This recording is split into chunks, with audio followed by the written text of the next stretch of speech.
Pablo a los Efesios, el capítulo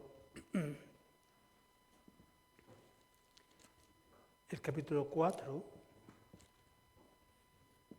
verso 17.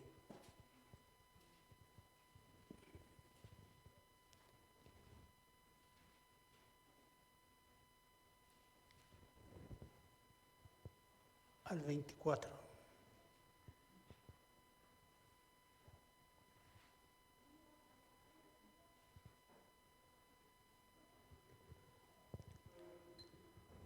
Gracias.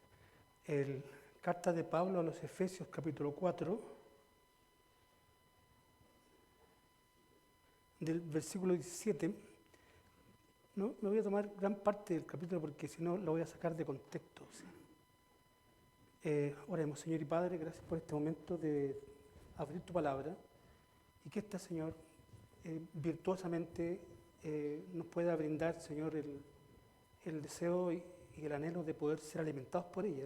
Jesús, nuestro Señor, habló y anunció en cuanto a su persona que era el pan de vida, el agua de la vida. Entonces, esta palabra también es el pan espiritual que alimenta nuestra alma, nuestro fuero interno, para al final formar un carácter cristiano. Por eso, Señor, sabemos que somos indignos, pero tú has fijado tu atención en nuestras vidas. Por eso te alabamos y te bendecimos. En el nombre de Jesús, amén. La palabra dice así en la carta de Pablo, dice, estás pues,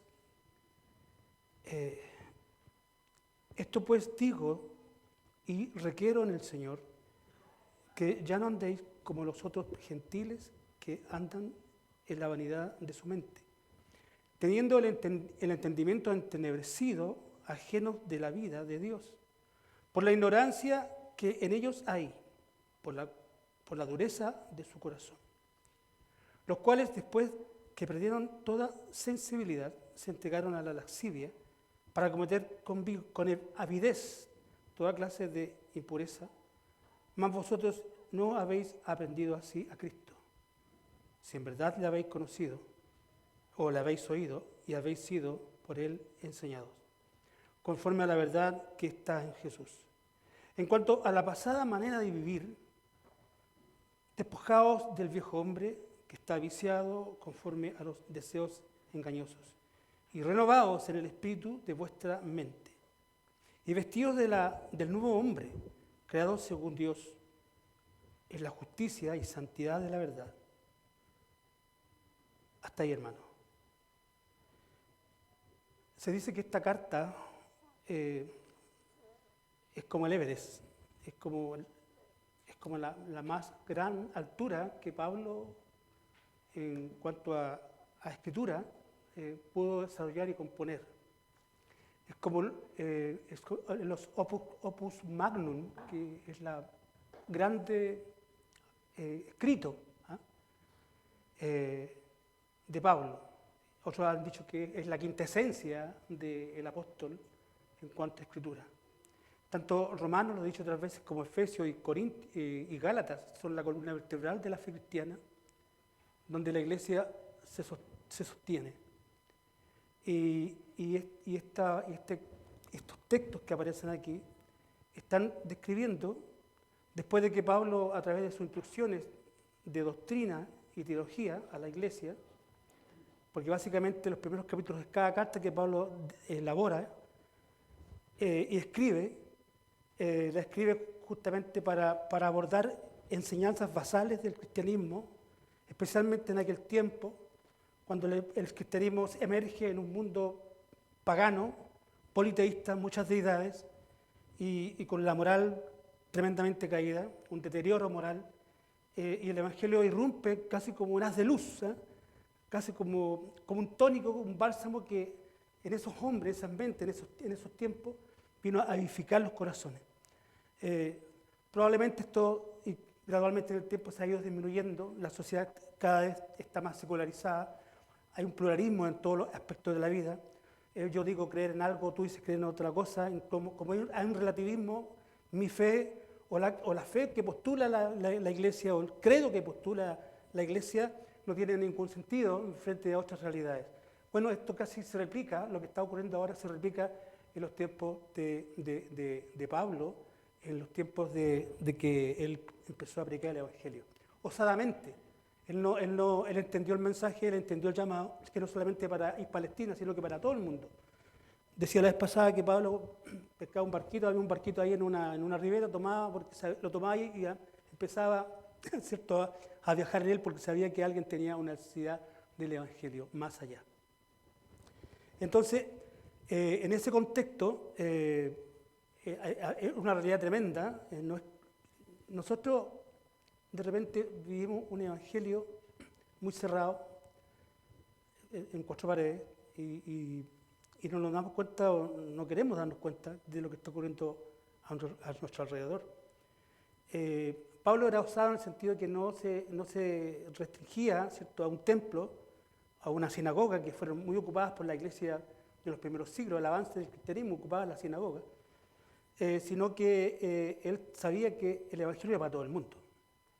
Para Pablo la iglesia era el mundo. Esa era la idea de Pablo.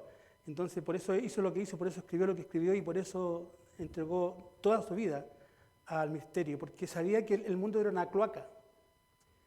Había una desintegración moral, ética, valórica, en todo sentido. Es más, los mismos sabios griegos, de la corona de la filosofía griega, apuntaban de que este mundo, por causa de los dioses múltiples que los griegos y romanos tenían, que no tenían ninguna validez, ellos mismos lo anunciaban, el mundo estaba como estaba.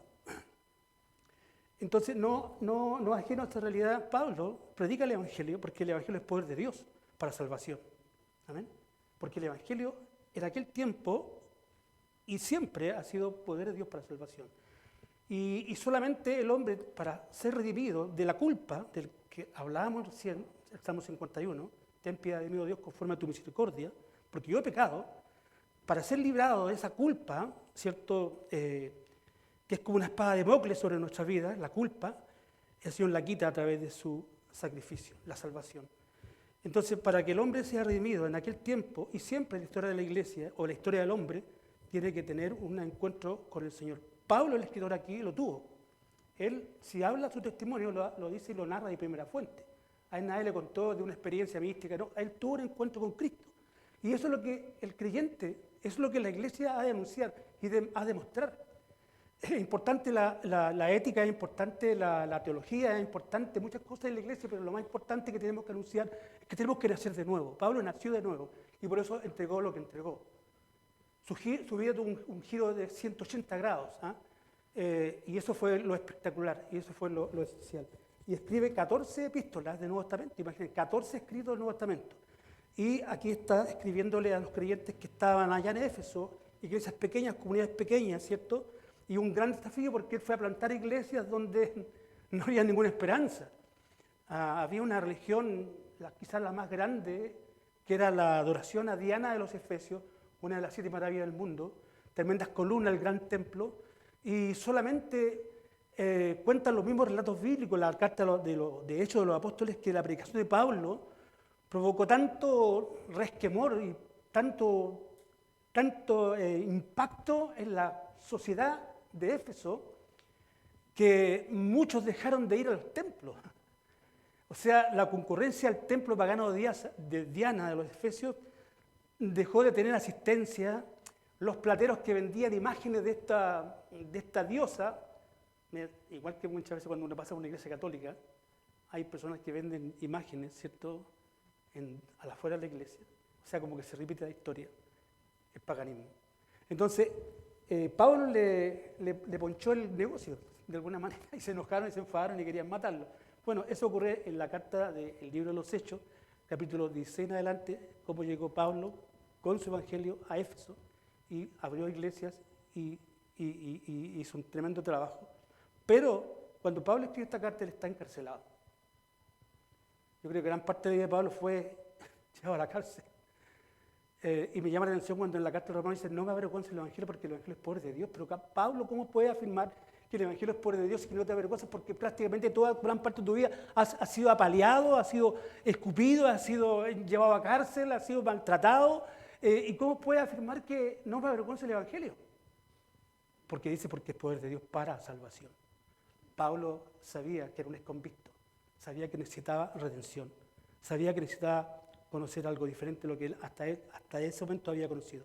Y en ese contexto, este apóstol escribe esta carta y les dice a estos creyentes en el capítulo 2 que si somos parte de la iglesia, tenemos forzadamente que hacer cambios, si hay que hacerlo en nuestra vida. No somos un dechado de virtudes, para nada. Lo más que tenemos son pecados, son cosas negativas. Y no basta con ir al psicólogo, al que te hace una asesoría para tu mente y fármaco para bajar la tensión. No basta eso, sino que lo único que es todo suficiente es que el hombre, la mujer y el hombre conozcan al Señor. Amén. Y no solamente ese conocimiento que te arranca la vida cristiana, la conversión, sino que la iglesia o el creyente tiene que acudir a esa fuente toda la vida. Porque estamos toda la vida, al momento que somos cristianos, no es una vida happy, sino que van a haber pruebas y dificultades, situaciones complejas que nos van a hacer muchas veces morder el polvo o necesariamente sufrir. Pero ese dolor y esa prueba tiene la virtud de formar un carácter, al final de cuentas, en cada uno de nosotros. Y entonces Pablo, en esa realidad, en ese contexto, a esta iglesia, que también estaba sufriendo porque era una iglesia perseguida, prácticamente en los primeros 3 siglos la iglesia fue perseguida, hasta que un líder o hasta que un emperador supuestamente tuvo un encuentro con Dios y se convirtió en el Evangelio y dejó de ser perseguida, pero ahí también entró toda la paganería. Recordemos a la iglesia de los primeros siglos, pero ese es otro tema. Entonces dice, ante esa realidad de que estos eran creyentes, que se habían convertido al Señor, que el Señor lo había sacado de su contexto, dice lo siguiente: esto pues digo y requiero en el Señor. O sea, aquí hay una voluntad expresa de Pablo. Pablo es lo que escribe Pablo es autoridad, es autoritativo. Pablo escribe en el nombre del Señor, en el nombre de Cristo. Entonces cuando tú lees a Pablo, lees a Cristo. Y Cristo es la cabeza, esta misma carta dice que Cristo es la cabeza de la iglesia, de nosotros. Esto pues digo y requiero en el Señor que ya no andéis como los otros gentiles. Que ya no andéis. Tenemos necesariamente que producir cambios en nuestras vidas. El Evangelio es un testimonio. El Evangelio son testigos. Lo que le ocurrió a Pablo fue tremendo, pero él fue un testigo justamente de lo que le ocurrió y eso anunciaba. Y para ser testigo no valen solamente palabras o recitar ciertos anuncios o tener la mayor participación o hacer cosas, ¿cierto?, en una comunidad. O no basta con pertenecer justamente a una comunidad, sino que lo necesario, lo vital, es que estos hombres y mujeres hayan sido transformados por el Señor.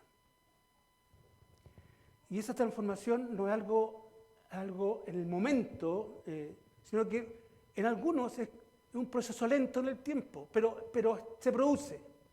En algunos también es algo rápido. En algunos algo vertiginoso, como Pablo, por ejemplo, que en el camino, ¿cierto?, donde iba con las cartas y con las autoridades, ¿cierto?, que el Sanedrín le había destinado para tomar presos a cristianos y matarlos ligeramente, él fue transformado. Eso tiene que ocurrir en nuestra vida. Digo y requiero en el Señor que ya no andéis como los otros gentiles que andan en la vanidad de su mente. Hay una cosmovisión cristiana y hay una cosmovisión del mundo.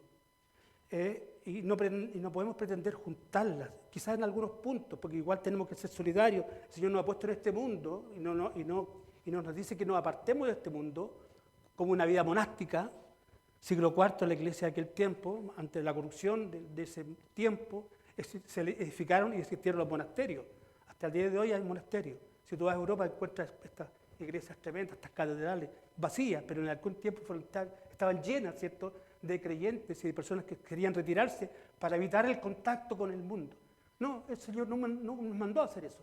Nos mandó a ser parte de este mundo, a ser sal y luz de la tierra, pero estar acá.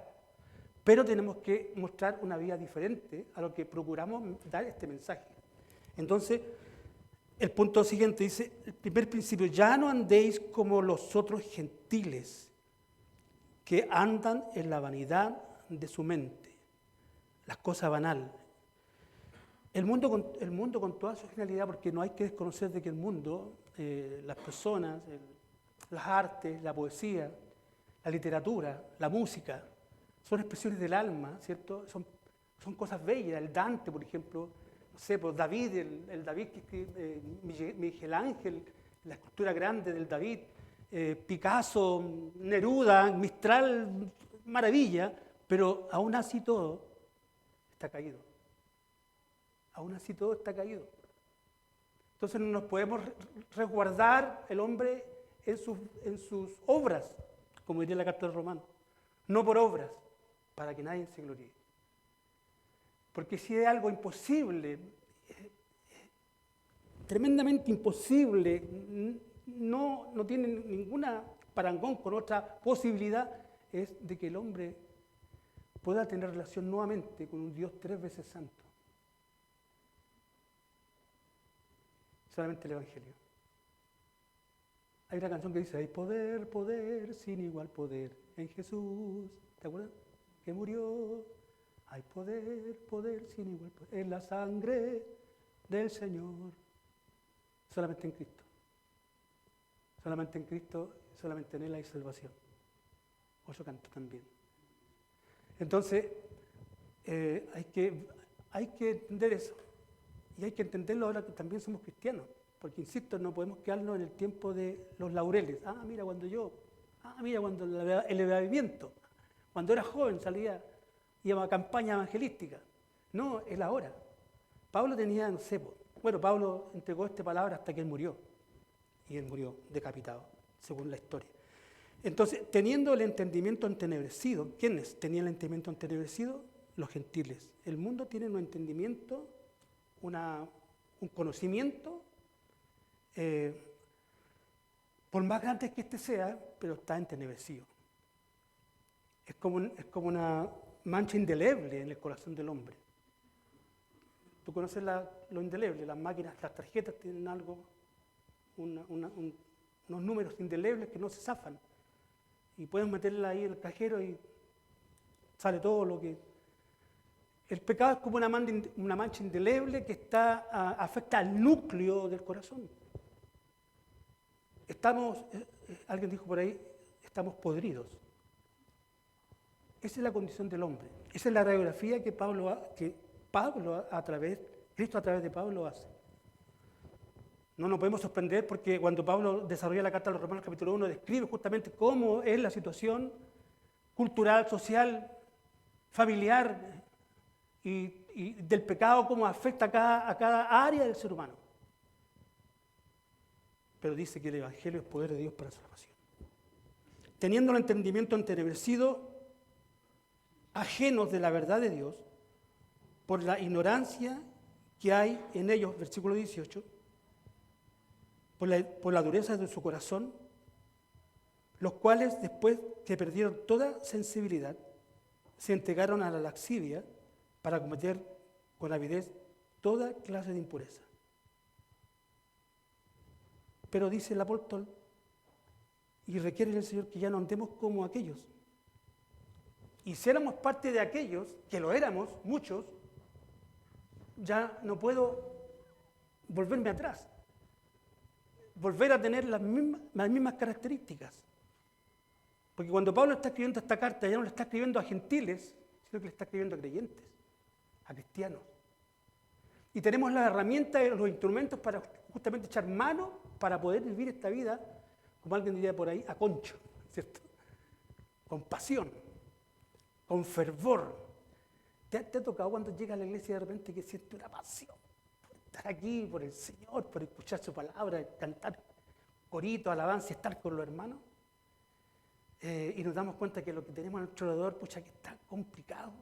Pero si qué área de la vida social en este momento, ahora, actualmente, está buena. la política, el gobierno, la educación, las instituciones que deberían ser luminarias, no están presentes. La iglesia tampoco, la religión tampoco. Y la iglesia evangélica, ¿cierto? La iglesia, nosotros no estamos presentes muchas veces. O nos damos el ancho, la altura. Pero esta carta está hecha para cristianos, ¿amén? Para nosotros. El Señor sabe nuestras limitaciones. Tiene sentido entonces el perdón, la confesión. Porque cuando hemos pecado y nos damos cuenta que sí hemos faltado a la verdad, podemos arrodillarnos y pedir perdón. Y no solamente arrodillarnos físicamente, sino que doblar nuestra cerviz, nuestro corazón delante de Él, reconociendo que Él es el Señor, el Kyrios al final de cuentas, y que sin Él nada somos. Si me fuera a la montaña más alta o al mar más profundo, dice que ahí está Él. Es soberano, es glorioso, es luminoso, como decía el hermano. La santidad de Dios. Somos parte de su santidad. Él nos comparte su santidad. De hecho, esta carta, cuando Pablo la escribe al principio, dice a los santos que están en Éfeso. Tú y yo somos santos delante del Señor porque el Señor nos ve a través no de nuestra propia vida, sino que nos ve a través de Cristo. Y Cristo es santo, ¿no? Amén. Nos ve a través de Él. Entonces, debería ser este mismo entusiasmo que tiene Pablo, a pesar de que su vida fue acortada, justamente fue violentada por causa del Evangelio. Y para Pablo dice, para mí el morir, ¿qué decía? Es ganancia. Porque una cosa que él decía, quiero estar con el Señor. Quiero estar con Cristo, decía Pablo. Le ardía su corazón por estar con el Señor. Quería volver a ver tu rostro cuando se le apareció en el camino de Damasco. Dice que el mismo rostro lo tumbó al suelo, cayó al suelo y quedó cegado. Esa misma experiencia mística que tuvo, trascendental, la quería volver a repetir. Quería estar con el Señor, quería morir. Pero una cosa me detiene, dice a Pablo después, la iglesia. Por eso escribió lo que escribió. Los creyentes. Ese cuidado de Pablo también tendríamos que replicar nosotros, cada uno por el otro. El cuidado de la iglesia. Nos entristecemos cuando la iglesia pasa a pruebas.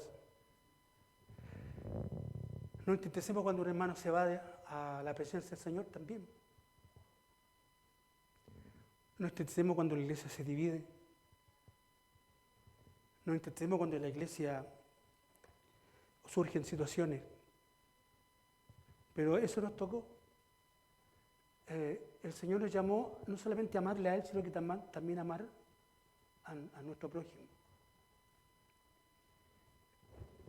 Seguimos. Los cuales dice que esta cultura, estos hombres y mujeres, ¿cierto?, del gentilicio, dice que teniendo el entendimiento entenebrecido, y aquí la palabra entenebrecido viene a ser como casi la idea es que es un callo. ¿Alguien ha tenido alguna vez un callo? Sobre todo, no sé, hay un callo que se produce aquí de gallo se llama, ¿no? Que tú pisas y es terrible. Y se produce esa callosidad en el sistema óseo. Y aquí la palabra entenebrecido da a entender es que eso negro, eso oscuro, eso malo es como un callo que afecta. Dicen que tienen el entendimiento entenebrecido, ajenos de la vida de Dios. Y aún conociendo a Dios, dice Pablo en Romanos, no le glorificaron como a Dios. Tenían un conocimiento a través de la creación. Estos hombres y mujeres que hasta el día de hoy, el hombre que no cree en la Escritura, pero ve el universo, la trascendencia del universo, y dice, no, pero aquí debe haber algo. Aquí debe haber algo, no es algo al azar. Esta perfección, esta armonía, algo tiene que haber ocurrido acá. Bueno, la evidencia del Creador. Pero aún así todo no les bastaba, y no le basta al hombre actual tampoco. ¿Por qué? Porque solamente a través del Evangelio el hombre puede tener esa chispa de luz que le ilumina la mente y transforma su vida. Más vosotros nos habéis aprendido así de Cristo a la iglesia. Nosotros no tenemos por qué imitar, ¿cierto?, las modas, las culturas del mundo. Pero muchas veces sí, abrimos la iglesia sufren una especie como de osmosis. ¿Sabes lo que es un principio de osmosis? La hermana César debe conocer. Cuando una célula, ¿cierto?, es pinchada, se produce una osmosis, que todo lo que está afuera entra a la célula y la célula se regenta al final. Porque las paredes de la célula impiden que lo que está afuera, ¿cierto? Y cuando tú pinchas, sobre todo con un microscopio, la célula automáticamente muere. Entonces, ese es un principio de osmosis. Y la iglesia muchas veces tenemos ese problema de osmosis, que sin haber, nos despreocupamos y perdemos la atención y el cuidado, y entra justamente lo malo a la iglesia. Y por esa razón se está enseñando el credo, ¿no? Y por esa razón el credo fue importante en un momento dado para señalizar la fe de la iglesia, los principios, las doctrinas de la iglesia que impedían que otras enseñanzas foráneas pudieran contaminar y afectar a la iglesia. Entonces, más vosotros no os habéis aprendido así a Cristo, si en verdad le habéis oído y habéis sido por él enseñados, conforme a la verdad que está en Cristo. Muchas de estas comunidades nunca escucharon por el oído la voz de Cristo, nunca vieron su rostro. Muchos de estos cristianos, al igual que nosotros, nunca hemos visto a Cristo, pero la palabra nos muestra a Cristo. La palabra es Cristo, amén. Solo Cristo, otro principio de la Reforma, solo Cristo, sola Escritura, solo Cristo, sola fe. ¿Ah? Entonces, cuando tú lees la Biblia, y por eso hay que hacer ese ejercicio, y muchas veces no hacemos ese ejercicio, hermanos queridos. Hay que ser honesto. Yo mismo, por ejemplo, muchas veces, no sé, pasan días que no hablo la Biblia. Yo, que soy pastor, que tendría que tener un contacto permanente con la palabra del Señor, pero hay un problema que se da en la iglesia, sobre todo ahora, y eso pierde eficacia y fuerza y vigor a la iglesia, que es justamente, no lo alimentamos de la palabra del Señor, y se produce una anorexia espiritual. Una anorexia espiritual. Tenemos que volver a comer el pan de vida. Jesús dice que Él es el pan de vida. Y Él es el que puede fortalecer nuestra iglesia, nuestra vida cristiana. En cuanto a la pasada manera de vivir, Pablo está consciente que a muchos quizás le costaba ser cristiano, porque no solamente luchar con sus pecados, ¿cierto? Y con sus traumas y con sus cosas de su mente, sino que había persecución. Y muchos temían la persecución, porque no solamente era una persecución, un castigo, no sé, que los metían en la cárcel o mazmorra, que sí lo hacían, sino que los mataban, los flagelaban primeramente y los mataban. O sea, ser cristiano, como he dicho siempre, era muy difícil, sobre todo en el primer siglo, sobre todo en Roma. Sobre todo cuando en estos pueblos habían deidades. En Roma el emperador era un dios viviente, que había que rendirle pleitesía, y si no lo hacías te liquidaban, te mataban. En ese contexto se escribe el Evangelio. En ese contexto los creyentes, decía la vez pasada donde mi hermano Gustavo, que estuve con ellos, y su esposa, de que los cristianos en aquel tiempo, según los relatos de los cronistas de la época, Tácito, por ejemplo, veía que los cristianos, hordas de cristianos llegaban a los circos romanos, ¿cierto? Y en fila caminaban para ser devorados por los leones de semanas hambrientos y cantaban himnos, por hermanos queridos. Los mismos paganos escribían los relatos que ellos testificaban o ellos estaban viendo. Cantaban himnos cristianos. Entonces, no digo que tenemos que ir que poco menos que nos lleven al matadero, ¿cierto? O que pasemos persecución, pero tenemos que pagar un precio, ¿eh? Tenemos que pagar un precio. Por lo menos, algo bien práctico, la asistencia permanente a la iglesia. Mira qué fácil. O en el metro, o en tu carro, puedes tener acceso libre a una asistencia permanente a la iglesia. Tenemos que cambiar. ¿Qué otra cosa cambiar? El trato con los hermanos. ¿Alguien dijo por ahí? El pastor en Mecha, ¿cómo dijo? Alguien dijo por ahí, no me acuerdo. Es como estopa. Se quema el tiro. Sí. He luchado toda mi vida con mi carácter y con otras cosas más. Porque nosotros estamos conscientes. De hecho, la palabra en Santiago dice que la palabra es como un espejo. la palabra de Dios como un espejo que yo ahí me puedo retratar y ahí puedo verme cómo realmente soy.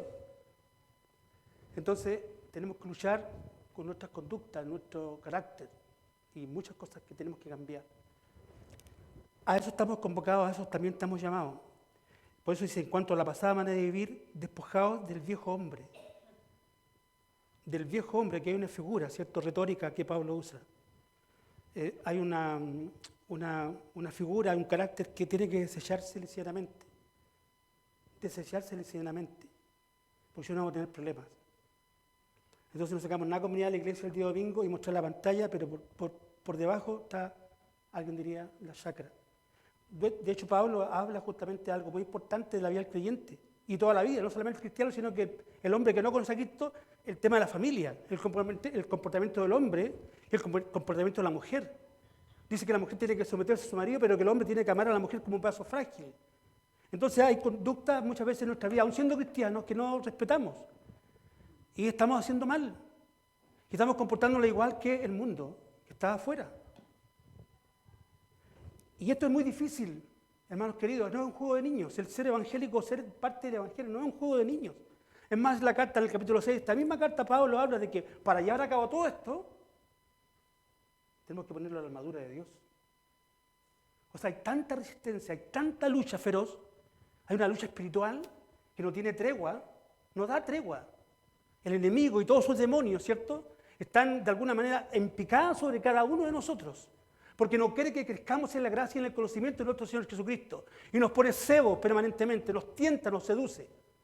¿Cómo podemos vivir la vida cristiana entonces, de acuerdo a esta carta de Pablo, que empieza a sistematizar del primer capítulo, ¿cierto?, la obra de Cristo, que fuimos redimidos antes de la fundación del mundo, que en Cristo somos uno, no hay nación, todos somos creyentes? Todas estas verdades se tienen que dar justamente en el cristiano que aparece en este capítulo 4, esta forma de vivir, esta conducta de vivir. Y tenemos que aplicarlo en nuestra vida diaria, en nuestra familia, en nuestro hogar, en nuestros hijos, en nuestros vecinos. Tenemos que mostrar a Cristo. No podemos escandalizarnos lo que está ocurriendo afuera, porque el mundo de afuera está sin Dios. Lo que debiera escandalizarnos es nuestra conducta.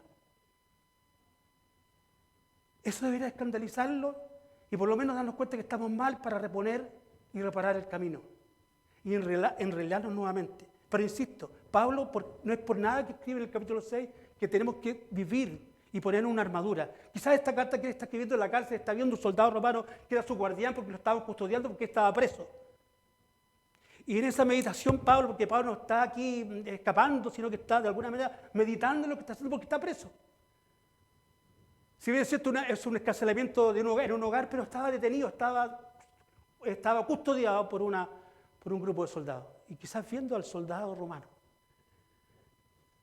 desarrolla esta forma de escribir o de escribir que tenemos que usar como creyentes. Y dice en el versículo 10, capítulo 6, para entender justamente gran parte del contexto y el significado que tiene y lo difícil que es la vida cristiana, pero se torna más difícil cuando tomamos las herramientas que el Señor nos ha dado. Eso es una verdad. Por lo demás, hermanos míos, capítulo 6, versículo 10, fortaleceos en el Señor. La fortaleza de la vida cristiana no depende de uno. Podemos poner todas las buenas intenciones y poder ser bastante ordenados en la vida, como muchas personas en el mundo. Sin ser cristianos nos ganan en una forma de vida, nos ganan en su forma de vida. Pero no se trata de la fortaleza humana meramente, sino que dependemos enteramente del Señor. Por lo demás, hermanos míos, fortaleceos en el Señor, dice, y en el poder de su fuerza. La fuerza viene del Señor. Vestidos de toda la armadura de Dios, para que podáis estar firmes contra las asechanzas ¿de quién? Del diablo. Él no descansa. Nosotros descansamos 8 horas por lo menos, dormimos. Claro que ya los mayores nos despertamos a las 4 de la mañana, estamos más viejitos. Pero técnicamente son 8 horas que uno tiene que dormir para que el cuerpo funcione bien. Él no duerme, Él no descansa. Él no está solo, tiene un séquito de demonios. Y que no te seducen con una pala o con un vestido rojo, sino que te seducen de diferentes maneras y formas. Él ha afectado a los gobiernos mundiales, Satanás. Su figura sempertina se ve a través de toda la Biblia, desde el Génesis hasta el Apocalipsis. Su maldad, justamente, su empeño de destruir, ¿cierto?, la idea de Dios en el hombre. Pero por esa razón, tenemos que tomar la armadura de Dios. No podemos ir a la guerra. Es inverosímil que un soldado vaya a la guerra desprovisto, no sé, pues de un casco por lo menos, o de una pistola, porque va a tener por enfrente a un enemigo que lo va a querer eliminar. Y justamente él quiere eliminarlo porque él vino a matar, a destruir y a robar lo que el Señor le entregó. Esa es su función. Porque no tenemos lucha contra sangre y carne, sino contra principados, mira, dice principados, contra potestades, contra los gobernadores de las tinieblas de este siglo, contra las huestes espirituales de maldad en las regiones celestes. Hay una lucha. Pero esa lucha se va a perder ligeramente, o vamos a quedar entrampados, o se va a detener nuestra carrera, cuando no vivimos de acuerdo a los estándares de la palabra del Señor. Eso se llama santidad. Sin santidad, dice el apóstol Pedro, nadie verá al Señor. Y en otra parte dice, sé santo porque yo soy santo. O sea, la santidad, más que alardar de una vida espiritual mística, más que danzar en algunos lugares, o hablar en lengua, o recibir revelaciones, santidad justamente es apartarse para el Señor. Vivir como Cristo vivió. ¿Eso acaso fue una quimera que el Señor anunció? ¿Algo imposible a realizar? No. Si el Señor lo dijo porque era posible realizarlo en nuestras vidas.